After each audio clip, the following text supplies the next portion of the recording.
النهاردة هنعمل حلا سهل جدا وبسيط وفيه فوايد كتير جدا. هنعمله مع بعض بطريقة سهلة وبسيطة. يلا بينا نشوف ايه المقادير. اول حاجة انا هجيب 3 حبات كبيرة من البطاطا وهقشرهم كويس جدا بعد ما اغسلهم، وهحطهم في طاسة او في حلة، وهقطعهم حلقات تكون لا سميكة ولا رفيعة، وهنزل عليهم بمعلقتين سكر وهسيبهم شوية من غير ما اولع النار عليهم.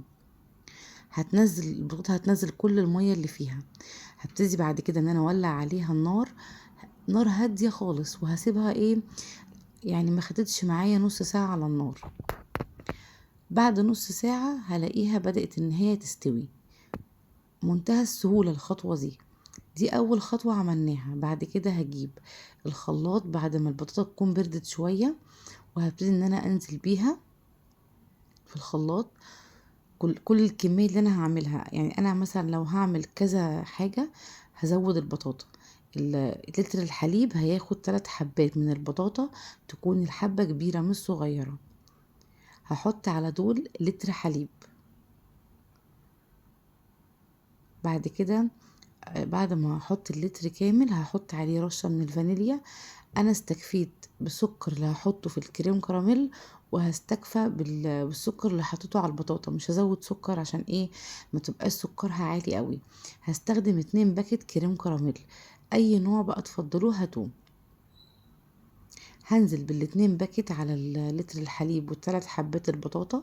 بعد كده هضربهم كويس جدا جدا لحد ما كل البطاطا يعني تتجانس مع اللبن وتتجانس مع الكريم كراميل. هنا كنت هحط رشة من الفانيليا. هضربهم كويس جدا جدا لحد ما الخليط كله يكون جاهز معايا. بعد كده هصفيه بمصفى تكون ضيقة بعد ما اضربه، وبعد كده هنزل بيه في حلة على النار. هبتدي ان انا اقلب الحليب، هقلب قصدي سوري الخليط ده كويس جدا لحد ما يغلي. اول ما هيغلي هتطفي عليه النار على طول.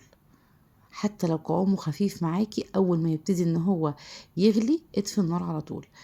حابة بقى اقول لكم ان يعني الوصفة دي فيها كمية فوائد رائعة. البطاطا مفيدة جدا للبشرة، مفيدة جدا للقلب، مفيدة جدا للمناعة، مفيدة للأطفال. بجد يا جماعة يعني الوصفة دي جميلة جدا. لأي حد ما بيحبش ياكل البطاطا اعملوها له، بجد فظيعة. أول ما الخليط ده غلي معايا هبتدي ان انا احط الباكت السكر ده موجود في باكت الكريم كراميل. لو مش متوفر عادي خالص اعملي سكر احرقيه. هنحرق كوباية سكر، مش هنحرقها يعني، بس هنكرملها لدرجة ان احنا نحرقها سنة بسيطة عشان تديني نفس النتيجة. هبتدي ان انا بعد ما القوام ده غلي معايا هبتدي ان انا اصبه في اي قالب انا عايزاه. ممكن نعملها في قوالب صغيرة زي ما انت عايزة. انا عملتها في القالب ده كان صغير، وعملت في كوبايات صغيرة للولاد. بس بعد كده هسيبها تبرد شوية، وهدخلها التلاجة لمدة 2 أو 3 ساعات. أول ما تتماسك معاكي 3 ساعات أو أزيد سيبيها، ممكن تسيبيها مثلا فترة الليل. وأنا سبتها عملتها من بالليل وصحيت الصبح قلبتها. بجد من أحلى الوصفات اللي أنا عملتها بالكريم كراميل والبطاطا. بجد جربوها. للأطفال ممكن تاكلها، ممكن تعمليها في مناسبة حد جايلك. بجد من الحاجات اللي طعمها حلو جدا وغنية جدا جدا جدا. انا بصراحة بالنسبة لي الوصفة دي كانت حلوة قوي. ابني ما بيحبش البطاطا ياكلها كده، كلها مع الكريم كراميل.